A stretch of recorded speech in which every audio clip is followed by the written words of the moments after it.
So I want to welcome Abba to the stage, who I met through a mutual friend after she had given a talk at TEDx Global on the digital now.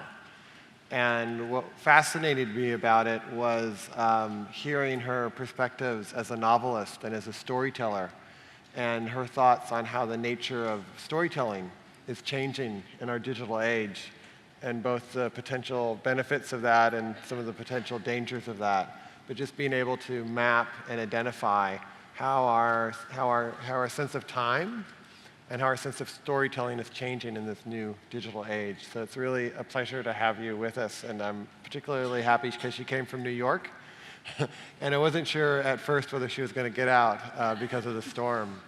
And so we were fortunate to have her and Dr. Shafali, who's coming up next, both from New York, be able to make it. Jessica Matthews, as Christine said, wasn't able to make it, who was supposed to speak later.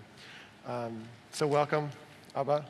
And Thank you, I would love to just start by having you kind of have a chance to talk a little bit about both your work as a novelist and the role of storytelling you feel like as important in the culture, and how the digital age is changing our sense of like how we talk and how we share narratives. So I think some part of how we make sense of our lives is through stories. And the stories that we tell, in turn, affect how we live our life as well. So we might tell a story about something that happened to us, but then how we cast that story and tell it is also going to affect our aspirations and hope in the future and make us who we are. And a story, a long story, a novel, which is the form that I work with, has several different arcs of time happening in it. So there is the long part of the novel, the entire novel, which has a broad perspective and looks over a longer period of time. And then within the novel, you have moments, you have scenes, which I like to think of as something more in the present moment.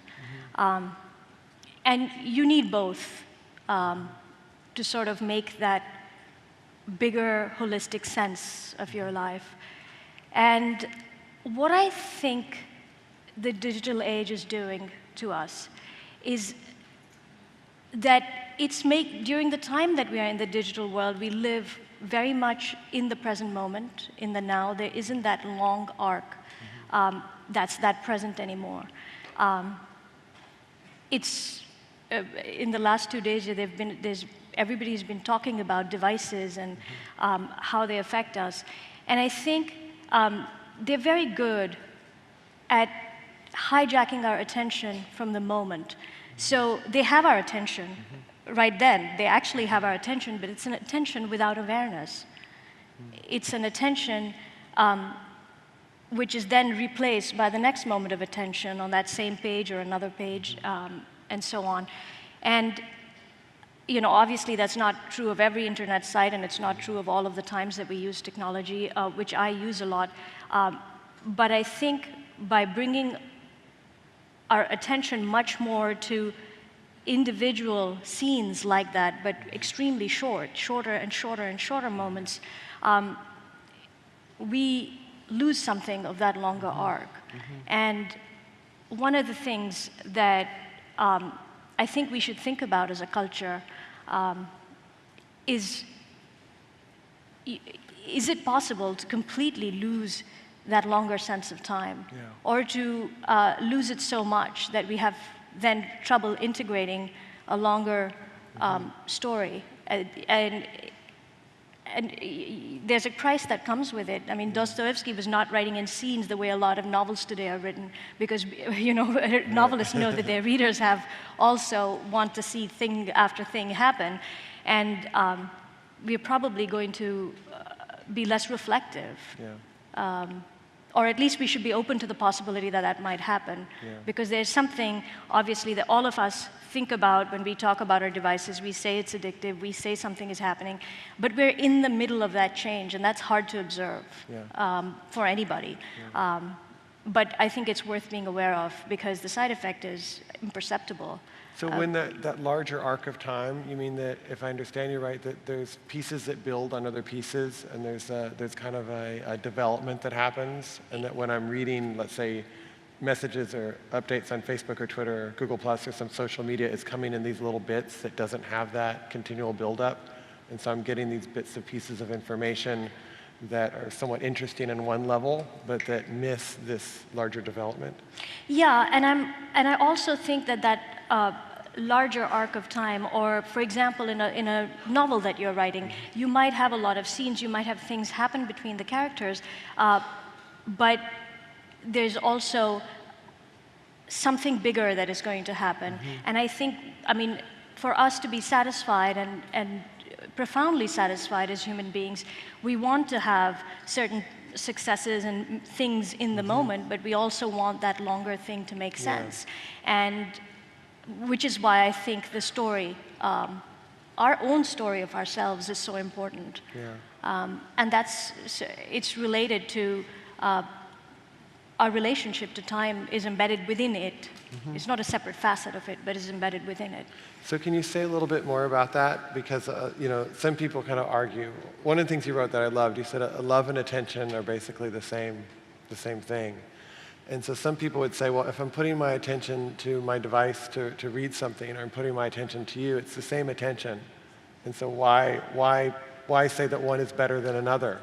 And if I choose to put my attention all on constant updates coming through, what is wrong with that, and is my sense of time changing because I do that? I think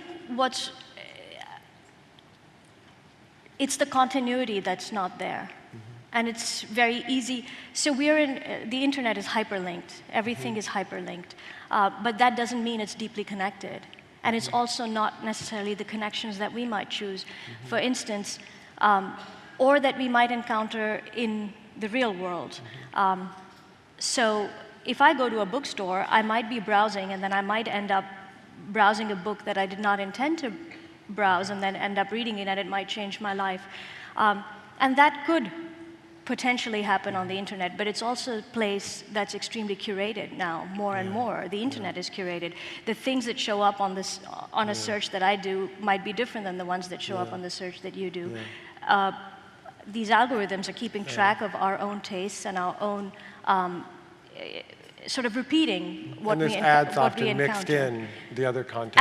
And the other thing is the ads are also tailored to you and are mixed in. So somebody else is suggesting a curated thing that could be monetized from their point of view. And our attention is going to all of those things indiscriminately. It's not because if I'm talking to you, I'm choosing to give you a certain attention there. That's why I think of it as hijacking our attention. There are times when we are completely intended, but not all of the internet is Wikipedia. It's not all information like that.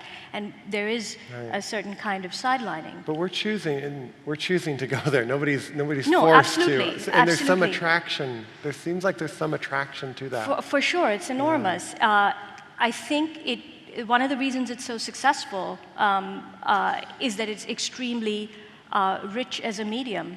It is taking all of the things that TV and advertising and neuroscience have learned about us in the last 20 or 30 years, about how we react, what we like to look at visually, what we like to hear, and it has in it text, sound, visual stuff. So it's extremely rich.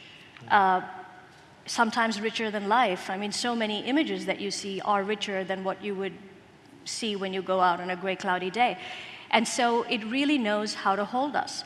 And any well-designed site or ad also takes our evolutionary mechanism into account. So our eye has evolved over a long period of time to pay certain attention to color and movement more than it does to something else. And these things are there in supersonic form on the internet, which is why it's able to keep us. And in and of itself, it's not a bad thing. I mean, I get all of my information on the internet as well. But it isn't embodied fully. And we risk losing some form of connection that we have to our bodies when we are on it. And that too happens because our perception of time gets warped. You can be there, and you can be there for a few hours, and earlier it was just work, now it's work as well as play, as well as social life. It's there everywhere, it's ubiquitous. And we don't know what that's going to do to us. We've all adapted remarkably quickly to that technology. But that doesn't mean that other things are not happening deeper within us, because we are also creatures that have evolved over a long period of time without this technology. And how is that going to really interact with us? And if I hear you right, that there's some value in having both solitude and being able to be with oneself and to pay attention to one's own physical sensations in one's body, and also having a sustained developed attention. And that the internet does many things wonderfully, but it doesn't help us in that, and that as a society we really need to consider what are the payoffs when the sustained attention and the solitude and the developed story is lost or is diminished. Right, and we are genuinely connected to other people faster and quicker through the internet. It's remarkable, and it's amazing. But on the other hand, it's not the same as being in a room with somebody. And it's easy often to get lulled into the illusion that it is. That because you can Skype somebody or see somebody or chat with them, that they're there with you. We really share a certain kind of presence and energy with each other, which needs physical proximity or contact in some way. And it really doesn't have that. And the greatest danger is that we lose connection with our own bodies while we are on the web. There's somebody yesterday was mentioning South Korea, which is hyper advanced as a society in terms of technology, and there are a lot of children there now. There have been several incidents where children are playing video games for 2 or 3 days at a time without drinking water, without going to the bathroom, and who have died as a result of it. That is such a severe disconnection with our most creaturely animal side. That I don't really see how we can flourish and thrive as humans, as part of the living world, if we don't maintain that connection with ourselves as well. So how would you suggest somebody do that?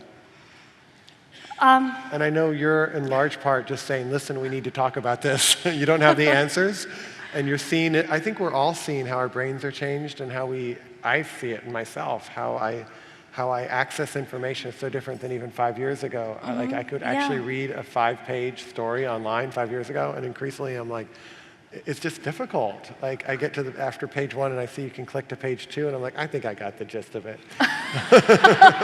I really need more information about this. And so, but I get little bits and pieces of a lot of different things. And I don't know. I don't know that there's a solution. I definitely, I think it's not realistic to say, oh, we'll just do away with it. I don't think that that's going to work. I think having some rules can help some people. For me personally, instead of focusing on trying to run away from it, I want to focus on things that are not it. Positively, just send my attention elsewhere. I was, sitting in the audience yesterday and watching the thing on the screen rather, than here, because I was far away. And I kept looking at these flowers, and I was, wondering if they're real. And every time I saw them, they made me really happy because they were alive in a way that I think some part of us knows to recognize. And it's somehow, I've lived in a city my whole life, and I don't think I could survive in nature. So I don't expect to sort of just go back and live in nature one day. It's beautiful, but I don't think that it's realistic. Most of us, a large percent of the world's population is going to be living in urban areas, but somehow reconnecting with something else that is a living form, and actually even going beyond our species, for me, is important. To be able to have a moment of connection, whether it is with a plant, an animal, a bird. I was just having a croissant outside this morning in the sun, and this little bird came on my table. And I was pretty sure that buttery croissant was not the right thing for the bird, and I really didn't want to feed it. But she just had one leg on the table, and I kept trying to see the other leg, and then she'd put it down and remove it so fast I couldn't see it, and then I noticed that all her fingers were missing, so she couldn't really. And then she looked at me, and then I just started feeding her the croissant because she isn't going to be able to fly anywhere else. And even the animals and birds around us are living in this urban landscape and sort of making do. But I think when we see them and we have a moment of connection, we are also connected to something far greater than us and far more ancient and extremely physical. And this is what I think gives me hope at the end of the day. There are genes in that bird, there are genes in a worm, and there are genes in this flower that are contained in me. Yeah. I have those genes as well. These genes have been conserved through evolution for such a long time. There really is a continuity of life and a unity of life that is there. And we need to spend some part of our day focusing on it, connecting with it in a real way, because very deep down, that is also who we are. Yeah. And the digital world is so removed from it because it's all an image of the reality. But the reality is right there. Right. And you can see this flower in a photograph and it will be beautiful, but then when you're right there next to it and you touch it, it's a whole other thing. Right. And I don't want us to lose that connection. Yeah, and I think I get the sense that what you're seeing is that the pendulum is swinging way over here, and it's not that it needs to swing all the way back, but that you see a culture that's moving more and more away from that. So you want to express this other side, which says, yes, the digital world has its purpose, but it also can't serve this other need. Right, and I think most of us in this room remember a time and have lived in a world that was not digital. But what happens when you're extremely young and you're born into it is how much is that going to change you? And of course you're going to adapt. I mean, my cousin's daughter, she was not even verbal. She was 4 or 5 months old, and she was already tapping on everything and showing whatever she wanted on her phone. But she's made of the same stuff that we are, and our bodies and our genetic matter and our organic matter is not meant to be living like that. So there will be things that come of it, and we don't know what they're going to be, so we need to watch out. Yeah. Well, I know sleep is one, for example, that there's a lot of people who now have much more difficult time sleeping because they're used to a certain speed of information. So they get to bed at night, and it's the first time in which there's no thing to entertain their senses. And so they have to take drugs just to be able to get to sleep because that's the time where there isn't the stimuli. So I'm realizing our time is actually up. But I really want to thank Abha. She's doing amazing work. If you can check out her novel. I don't know if you're working on other ones coming out soon. Yes. Yeah, okay, to be announced later? Yes. Can you tell us anything? No, okay. But yeah, thank you so much. Thank you.